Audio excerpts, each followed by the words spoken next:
Bom, as três falas trouxeram questões para se refletir mesmo, né? Eu acho que dentro da proposta do seminário, para se pensar como resistir e o que é possível fazer, se é possível lidar, né, de uma forma que se contraponha aos processos de gentrificação ou de enobrecimento, né, das cidades, da remoção da população, da transformação da cultura local, né? Então, nós falamos aqui sobre a reificação da cultura, a transformação da cultura em produto, né, para servir a um mercado ligado ao turismo, o risco que é o estabelecimento de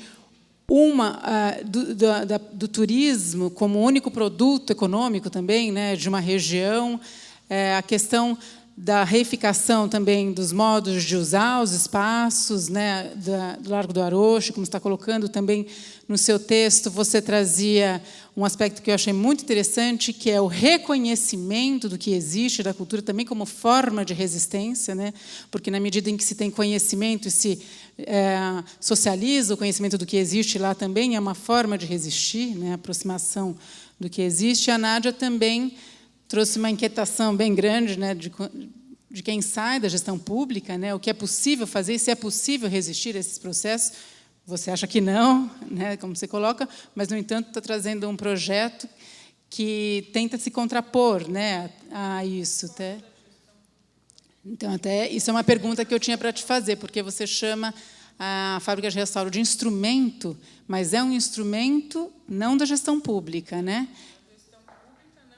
Eu já passo a palavra para você, só para eu finalizar, então, as primeiras colocações, para passar um pouquinho para os expositores e também para o público, para a gente fazer esse debate de forma conjunta aqui, tentando achar, ou pelo menos vislumbrar, possíveis formas de resistência, né? Eu mesma tenho minha perspectiva em relação a isso. Sim, eu acho que o processo de gentrificação ele não é inexorável, porque, às vezes, ele não consegue se fazer acontecer, né? Mas eu também volto a falar isso depois, colocando como pergunta junto ao público, né? Agora, eu queria manter nas colocações de vocês, talvez você explicasse um pouco melhor, então, o que é a fábrica de restauro, na medida em que não é uma política pública, mas se coloca como instrumentos, né? Faz uso de instrumentos da política pública, né?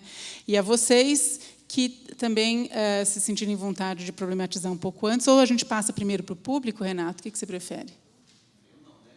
A gente só tem um tempo, não tinha que eu prefiro, tem uma proposta, que a gente passa para o público e depois eles fecham. Então, tá bom.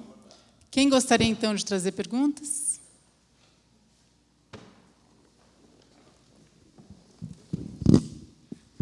Eu tenho uma. Clarissa. É claro, né? Nossa. Clarissa, depois eu tenho uma pergunta. Boa tarde. Eu não vou ficar longe para te dar o microfone já. Embora essa questão não tenha aparecido aqui, mas eu queria aproveitar a oportunidade, tem pesquisadores de outros países, inclusive alguns que têm enfrentado bastante esse problema, né, do grande fluxo turístico, como Portugal, para perguntar, não só a presença dos pesquisadores estrangeiros, mas também dos especialistas, urbanistas, de um mecanismo se vem sendo usado e como, porque eu acho que um vilão, talvez um pouco silencioso, que pode contribuir para uma gentrificação, é o Airbnb, né? Pensando no tema do turismo aí nessa mesa, eu queria aproveitar a oportunidade para perguntar. Não sei se isso acontece em Cartagena, né, em que medida está acontecendo, mas a gente tem visto movimentos, inclusive contrários, não é, ao turismo, em função de contratos de aluguel que vão vencendo e não têm sido renovados para moradores, para dar espaço para esse aluguel, né, que é uma coisa silenciosa quando você... Então, que lugares vem utilizando, de que tipo de mecanismos para frear esse aluguel? E perguntar, talvez, para a Nádia, porque há turismos e turismos, né? Acho que a apresentação da Angélica é inquestionável, né? Os impactos negativos dessa força avassaladora de grandes empreendimentos, né? Mas eu sempre me chama a atenção, assim, pensar no Bexiga, né? Que é um bairro que, não obstante você tenha apresentado alguns pontos de transformação, ele é um bairro que me parece que continua tendo uma fruição assim bastante diversificada, né? Inclusive um tipo de turismo também que acontece ali de uma outra forma, né? E sem grandes contrastes, vamos dizer assim, com o cotidiano. E aí, pensando na apresentação do Jaime também, uma última coisa que me chama a atenção, que eu fico pensando, cada vez também que você reconhece e ilumina, né, elementos de valor desse território, isso também, tudo corre-se muito risco de ser capturado também, né, como mais uma marca, como, né, um place brand, vamos pensar assim. E aí, não só pelo turismo, porque acho que ele entra na lógica do mercado, né? Acho difícil também uma atividade turística transformar uma realidade. Acho que a tendência é ela mais ser absorvida, né, e praticada dentro da lógica já estabelecida, né? Obrigada. E parabéns, Renato. Eu tenho uma pergunta para o Jaime, e eu acho que se esse seminário acontecesse daqui a 1 ou 2 anos, talvez fosse a mesma pergunta que eu faria para a Nádia, que está em processo de início ainda, de formulação de perguntas. A aposta de vocês, quer dizer, esse projeto, desde o começo, tem uma aposta de que a transformação da região do Minhocão ela era uma ameaça e que esse inventário ele era uma iniciativa para tentar dar algum limite a algum processo de expulsão e de gentrificação que estaria acontecendo neste lugar. Pelo menos as perguntas iniciais, como eu me lembro, foram essas. E vocês continuam com essas perguntas? Vocês acham que o processo de reconhecimento e de mapeamento ele pode dar limites a processos de gentrificação? A Daphne e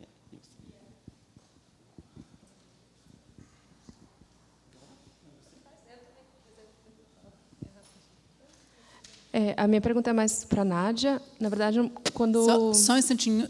Seria legal se as pessoas se identificassem antes de falar. Meu nome é Bianca. Por favor.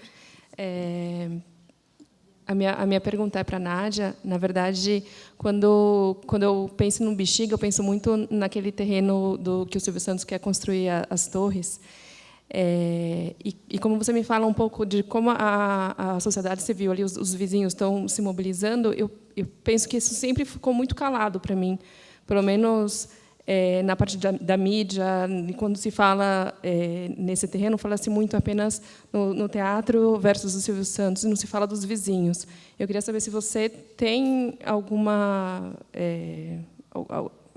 informação sobre isso, se existe algum movimento dos vizinhos para esse terreno, que acho que, de qualquer forma, sendo um parque ou sendo aquelas torres, ele vai trazer algum tipo de gentrificação para o espaço, né? E como pensar isso como transformação do seu bairro, assim. Na verdade, eu sou a Daphne, só queria complementar, acho que a Larissa, né, comentou sobre o vilão turismo, né? Eu sou arquiteta e eu também sou guia de turismo, e eu acredito no turismo como uma ferramenta poderosíssima de educação. E eu tenho trabalhado na prática, no último ano, justamente com o patrimônio, acho que liga um pouco o tema da Nádia, de como é que a gente, como ela falou, você não valoriza patrimônio sem a união da comunidade, né? Sem as pessoas, os habitantes e aquelas pessoas que visitam o lugar, então os turistas inclusos. Eu acho que o turista também é uma ferramenta de preservação do patrimônio. Não só do patrimônio material, não estou falando só de edificação, estou falando da pessoa, da cultura, de uma identidade, de repente, de um bairro. Então, eu tenho trabalhado isso como um turismo de base comunitária, que talvez totalmente diferente do turismo de exploração que ela exemplificou, né? Mas eu acredito, sim, que o turismo pode e deve ser regulado nesse sentido, e que ele pode ser utilizado como uma ferramenta de educação. Em relação ao Bexiga, principalmente, tem bastante coisa feita nesse sentido. Eu acho que a Nádia deve conhecer. Tem muita gente trabalhando o Bexiga nesse sentido de educação patrimonial. E ele é um bairro, obviamente, muito famoso, com muita identidade em São Paulo, mas eu acredito que isso deva ser replicado para bairros que não têm necessariamente essa identidade, bairros que perderam totalmente essa identidade, como, por exemplo, Vila Olímpia, que se perdeu para a gentrificação completamente, né? tentando resgatar isso através do turismo, mas como ferramenta. E aí, em relação ao bairro do Bexiga, eu trabalhei no Bexiga em 2004, e isso há 15 anos, né? E eu trabalhei na Rui Barbosa, ali na frente, quase na esquina com a Rua Pedroso. E eu vi esse processo de gentrificação acontecer. Eu era vizinha de um cortiço, era um escritório, e eu vi o cortiço ser despejado, passado tijolo na frente, eu vi o Teatro Ágora abrir lá na frente e restaurar aquele patrimônio que estava completamente abandonado, eu vi vizinhos fazerem a mesma coisa. E é um bairro que ele é muito rico justamente porque ele conseguiu preservar um pouco, se preservar um pouco dessa gentrificação, porque, apesar de tudo isso, ele ainda mantém, a população ainda mora lá, você anda na rua como um bairro... bairro é diferente um pouco do que aconteceu. Então, eu acho muito legal como ele conseguiu segurar. Não sei se você tem alguma coisa a comentar. Podemos voltar? Acho que voltamos, então, à mesa. Né? Podemos começar pela professora Nádia, vamos na ordem das apresentações, então, né? Obrigada pelas perguntas. A fábrica de restauro é uma mobilização pública, portanto, mas não é estatal, né? A gente tem que diferenciar isso. É pública porque é pública, mas não é uma ferramenta, não. É uma mobilização de resistência, e eu acho que é uma forma de tentar agregar no Museu do Bexiga tudo o que vem acontecendo. A Daphne falou que ela, desde 2004, ela trabalhou lá, a gente conhece... Quando eu era coordenadora do centro, eu queria justamente partir para pensar o Bexiga como extensão, é um bairro central, o Bexiga. Existe um tecido social muito importante que precisa ser incorporado para transformar e fazer uma nova forma de projeto urbano. Acho que eu preciso de água. Mas, falando de trás para frente, então, eu não falei, vocês viram que eu não falei de turismo. Aqui eu fui a única que não falou de turismo, mas eu estava pensando que, nos anos 70, eu falei ontem com o dono do Café do Bexiga, ele abriu o Café do Bexiga em 78. O Bexiga passou a ser um lugar da classe média, tinha o Cineclube do Bexiga, tinha a Livraria do Bexiga, tinha na Santo Antônio, tinha aqueles restaurantes que traziam a classe média, os intelectuais que desciam do Belas Artes e do Riviera e que ocuparam o Bexiga. Eu sou dessa geração. E, quando a Vila Madalena começou a disputar com o Bexiga, houve, no final dos anos 80, um deslocamento. Então, a gente está falando de movimentos urbanos que acontecem e de movimentos turísticos internos. Não são turismo internacional, mas são turismos internos que trazem cultura e animação cultural. Na 13 de Maio tinha o Café Society, o Café do Bexiga, o Café Piu Piu. Então, tinha essa coisa que traz mobilização. Mas o que é importante na fábrica de restauro, talvez eu não tenha deixado claro, não é um instrumento, é uma mobilização. Então, Daphne, você está convidada, nós temos reunião dia 18, depois você me dá. Quem tiver interessado, nós estamos mobilizando, e o que vai acontecer daqui para frente? Obrigada.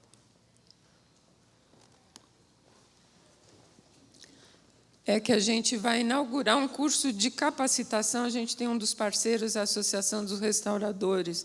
Nós vamos inaugurar um curso de capacitação para o restauro. Então, a nossa ideia é não só restaurar de forma orgânica o patrimônio do Bexiga, mas também identificar novas formas de trabalho e renda para a população moradora e fora, a população pobre, que vai até o Bexiga aprender uma profissão, como restaurar madeira, como restaurar os caixilhos, como fazer uma restauração que não custa a fortuna que custa restaurar o patrimônio. Então, nós estamos tentando fazer uma preservação orgânica do Bexiga. Eu acho que a fábrica de restauro, um pouco inspirada, e aí eu vou falar dos encaminhamentos do seminário que a gente teve de gestão inovadora, Um deles é assessoria técnica para o patrimônio. Eu sou conselheira do CAU e, no CAU São Paulo, nós vamos tentar conseguir mais 2% de recursos, que não é pouco, do que os arquitetos nós pagamos para o CAU, para ter assessoria técnica de patrimônio. Então, isso é uma forma mais orgânica de preservar o patrimônio e não fazer aquelas coisas de preservação Unesco, que fica tudo bonitinho, sem a pátina do tempo e sem incorporar também os ofícios, como existem no Bexiga. Tem uma pesquisa que foi feita pela CPC, dos ofícios que também fazem parte imaterial do processo de preservação. Então, o que eu aprendi no patrimônio histórico, que só restaurar o edifício é pouco, que pedra e cal é pouco, que o conceito do Milton Santos de espaço, que é uma totalidade cuja essência é social, o patrimônio é social também. Então, como preservar isso? Então, vocês veem que nossa vida não é fácil. O Renato aponta, então, o inventário como resistência, como ameaça de gentrificação. Eu acho que sim, Renato. Eu acho que conhecer é se apropriar. Eu acho que eu não chamaria de educação patrimonial. A professora Simone Sifone, ela prefere o termo sensibilização, porque é menos autoritário. Você sensibilizar e não educar. Educar, você está de cima para baixo, ensinando, e a população não quer ser ensinada, ela tem o saber. Eu acho que a gente tem que trabalhar de forma parceira com a população. E a questão do vilão do turismo, acho que a animação pode vir e valoriza do ponto de vista imobiliário, fundiário, mas ela também traz animação. Acho que a cidade é o lugar de encontro, não necessariamente a diversidade é gentrificadora. Eu acho que a gente tinha, não sei se na mesa de teoria anterior vocês fizeram essa diferenciação. A gente precisa ter ser mais flexível do ponto de vista teórico, que nem toda diversidade é gentrificadora. A cidade é o lugar de encontro. Então, múltiplas classes sociais é isso aí.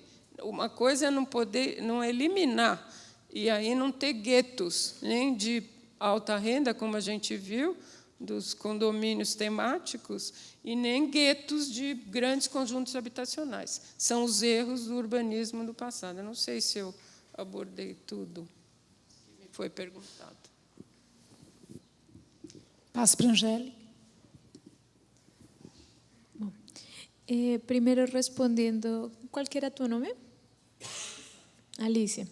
Então, sim, tem agora um conceito que se chama efeito Airbnb, já assim bem popular, especialmente na Europa, porque após a crise econômica de 2008, muitos países europeus, especialmente os que ficaram mais rezagados, Espanha, Portugal, Grécia, a Itália, um pouco a França.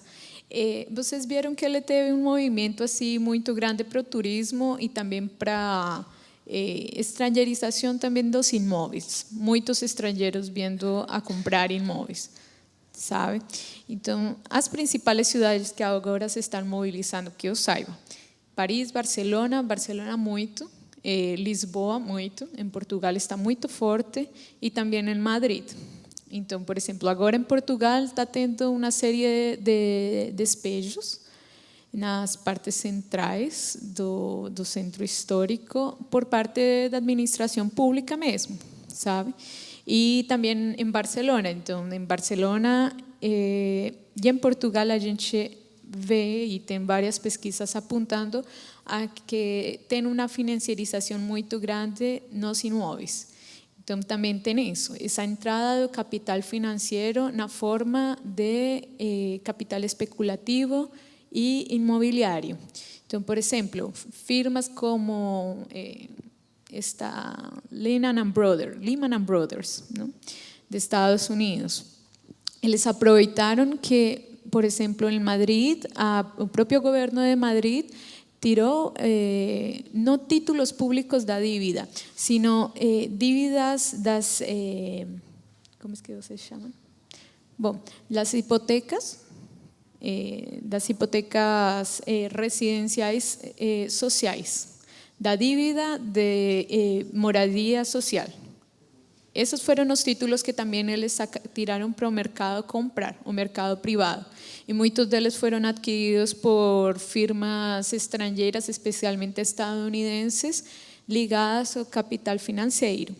Então, a maioria desses aluguéis de Airbnb, os donos deles, na verdade, são grandes firmas de capital financeiro e que eles justamente articulados com governos locais e com outros tipos de empreendimento privados, van, digamos que, a forjar um caminho de especulação e de despojo, ¿no? Despejo dessa população e de criar, sim, eu acho que uma homogeneização com cara de diversificação, porque também tem isso. A gente também precisa ter muito cuidado quando a gente fala, às vezes, que tem diversidade no turismo, porque quando você vê, tem, na verdade, nesse turismo mais massivo, mais comercial, uma homogeneização muito de espaços, de lugares onde comer, onde comprar. Você vê Starbucks e McDonald's, não pode faltar em nenhuma cidade turística, assim como outros tipo níveis. Sim, por exemplo, se você vai atender a um turista internacional, você tem que ter uma infraestrutura que vai atender a ele. Então, nesse sentido, as estéticas e mesmo os jeitos de construir, os serviços oferecidos se vão assimilando todos muito e fica aquela coisa de grandes vidrios de espelho, né? Grandes vidrios de espelho ou simplesmente uma tipificação de que é o que é patrimônio. Daí esse tipo a maior problematização que, por exemplo, no meu trabalho eu faço é justamente a conceituação de um só tipo de patrimônio, sim, umas hierarquias dentro das mesmas edificações e da cultura e o que essa gente preserva, se realmente é muito diverso ou não. E a outra questão, bom, era isso mesmo, a questão da cosificação da cultura e do patrimônio e desse formato massivo de turismo, porque, claro, tem diferentes formas de turismo, mas sempre e quando grandes capitais estén envolvidos, não é nada bom. Sinto muito, mas realmente se tornam em espaços totalmente segregadores de cidadãos comuns. Por exemplo, hoje em dia, para entrar a Machu Picchu, você tem que pagar, além do trem, além da entrada do parque, mesmo como nacional, um guia turístico. Quantos peruanos vão poder pagar isso? Depois o hotel, depois as comidas, que sendo um sítio turístico é caro. Na verdade, até que Peru é um mau exemplo porque é bem barato, mas para a população local não é barato. Para a gente turista, sim é. Então, tipo, eu venho de Foz do Iguaçu, é uma cidade turística, e você vê radicalmente, tipo, como as pessoas que moram realmente em uma faixa bem marginal da cidade, falam cada vez que vão para o centro, eu vou para a cidade. Você conhece as cataratas? Não, eu não conheço. Você conhece a Argentina, que está ao lado? Não, não conheço, nunca fui no Paraguai. Mesmo morando do lado. Então, essa é a problemática, quando tem essa massificação toda e tem uma planificação, sim, da segregação e do despejo mesmo. Acho que isso é. Começando pela pergunta da Alicia, você toca um ponto que é super sensível. Quando você mapeia alguma coisa, você visibiliza aquilo e, portanto, aquilo pode ser um alvo mais fácil, enfim, de todos os agentes que você, em teoria, estaria tentando evitar. Isso aconteceu muito claramente, eu vou dar o exemplo do Pajubá. O Pajubá, eu não sei nem exatamente porque não é uma referência que eu lidei, mas é uma espécie de língua que muitas travestis e transexuais usam entre si e que tem uma origem, se eu não me engano, vem muito do Nordeste brasileiro, tem muita influência da cultura iorubá, não tenho certeza. Só que esse Pajubá, e aí fizeram um dicionário de Pajubá, da editora Aurélia, não sei se vocês ouviram falar, E aí teve essa questão no grupo. A gente falou, tá, mas a gente vai querer territorializar isso porque essa linguagem, hoje, ela faz parte de uma resistência. Tem muitas palavras que, por exemplo, para avisar que a polícia está chegando, para avisar que um cliente é perigoso, para avisar isso ou aquilo. E aí as travestis, enfim, transexuais, elas usam essa linguagem para que nenhuma outra pessoa de fora daquele grupo entenda. No entanto, essa linguagem ela se popularizou nos últimos anos. Tem aquela série do Netflix, Super Drags, que usa um pouco de pajubá. Teve a questão do Enem. Então, assim, a questão é, o que a gente vai fazer com isso? O nosso grupo identifica que existe essa referência e que ela tem valor como patrimônio. No entanto, a gente não se lança a territorializar aquilo, ou a falar onde você pode encontrar, ou qual é esse dialeto, ou seja, transformar aquilo em dicionário. Então, a gente trabalha nesse limite, mas a gente acha que é importante que isso tenha esse grau de visibilidade. Ou seja, aquilo faz parte de uma cultura, e é uma cultura que deve ser respeitada, valorizada, e que está ligada àquela conjuntura específica daquela região que a gente está trabalhando. Sobre a pergunta do Renato, é uma pergunta difícil, mas é assim, tem um lado que o inventário ele faz parte de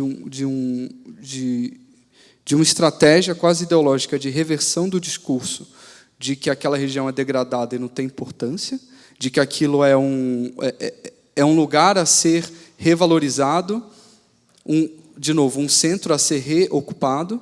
Não, isso é uma mentira. Não só é mentira, como no centro não só tem pessoas, como essas pessoas têm uma cultura que é muito rica e que merece ser valorizada. É um pouco isso. Então, faz parte de uma contranarrativa, eu acho. E essa construção ela se dá tanto no meio acadêmico, que é onde a gente parte um pouco, mas também penetrando um pouco na sociedade através desse processo participativo. Então, a gente entende que também faz parte de uma tomada de consciência por parte de quem usa e de quem participa daquele patrimônio, daquela referência cultural. E, por outro lado, a gente se percebe como agente político, de fato. Por exemplo, novamente no Largo do Aroche, quando eu falei que no Condefat, o Largo do Aroche, que estava em estudo de tombamento, saiu dessa qualificação, antes disso, eu e o Elcio e mais pessoas do coletivo Arochianos e das pessoas que estavam em defesa do Largo do Aroche como um território LGBT, a gente foi até o Condefat e participou de uma sessão histórica, porque pela primeira vez a gente estava discutindo um território LGBT e queria que ele fosse preservado como tal, que aquela qualidade ainda existisse. A gente conseguiu, ou seja, o Elcio por parte da militância histórica e a gente por parte de um debate que é acadêmico, e a gente sabe como a academia nos espaços de poder também tem poder. E para tentar construir uma ideia de que aquele debate de patrimônio devia se dar de maneira ampla. Não é que a gente quer interditar, que a gente quer que o Largo do Aroche ele seja um patrimônio morto. Então, a gente pediu uma audiência pública para discutir esse tombamento. A gente conseguiu essa audiência, mas aí, semanas depois, a Secretaria de Cultura reverteu o quadro, tal, e as obras já eram para ter começado. Enfim, mas a gente se entende como um agente político de fato também. Eu acho que é isso. A Nádia disse que faltou uma resposta. Antes de passar para duas questões que eu não abordei rapidamente. Eu acho que é inexorável se a gente for fazer alguma intervenção, algum investimento. Se a gente investe, valoriza do ponto de vista imobiliário, e daí a gentrifica. Eu acho que é inexorável desse ponto de vista. Nós estamos justamente tentando não tornar inexorável. Então, eu concordo com você que pode não ser inexorável se a gente se mobilizar. Então, esse é um pressuposto. A questão do Silvio Santos, que foi a Bianca que perguntou, né? Eu tive no DPH visitando o Sampaio Moreira semana passada e parece que vai ser pautado segunda. Não sei se foi pautado ontem ou vai ser pautado proximamente, mas todo mundo concorda que o projeto que está sendo proposto há anos e que tem direito de protocolo é um projeto totalmente... Eu sou conselheira do CAU, estou vendo que está filmando, um horror de projeto, gente. Eu sou arquiteta, não podia estar falando isso, mas é um projeto que não dialoga com a oficina e não dialoga com nada. porque é um horror. Não tem aqueles esquadrias Sasrazak, uma coisa horrorosa. Mas, enfim, o que está sendo pedido é para baixar um pouco a altura do prédio, que não resolve nada, porque o janelão da oficina vai ficar, de qualquer jeito, totalmente abalroado pelo novo projeto. A gente tinha proposto, quando a gente estava no governo, né, André, e Cazu já não estava mais, é uma zóia aquela área, e um projeto que requer um projeto de intervenção urbanística. Isso deve ser feito. Agora, alguém tem que pedir isso. Eu acho que tem que... O Oficina está muito mobilizado, e, por outro lado, o que eu vi na Inglaterra, que me mostrou como a sociedade é diferente, que lá a sociedade é doadora, historicamente doadora. Eles premiam as pessoas que doam, as pessoas que captam recursos. Será que o Silvio Santos não ganhou tanto dinheiro com a cidade que não podia doar aquele terreno para a cidade, para o Bexiga, não só para o Zé Celso, para a cidade de São Paulo? Desculpa o atravessamento, mas era só para fazer esse adendo de que existe uma articulação da sociedade civil, que é um movimento de bairro, mas para além do bairro, por entender que essa é uma questão do bairro, mas é uma questão da cidade. E essa articulação, enfim, gerou esse projeto de lei para a criação de um parque naquele terreno, que está na Câmara e está em discussão, né? Então, isso é uma das frentes de luta em defesa daquele território, junto com as questões de patrimônio, dos órgãos de patrimônio, tudo isso ao mesmo tempo. Então, terminamos aqui. Obrigada.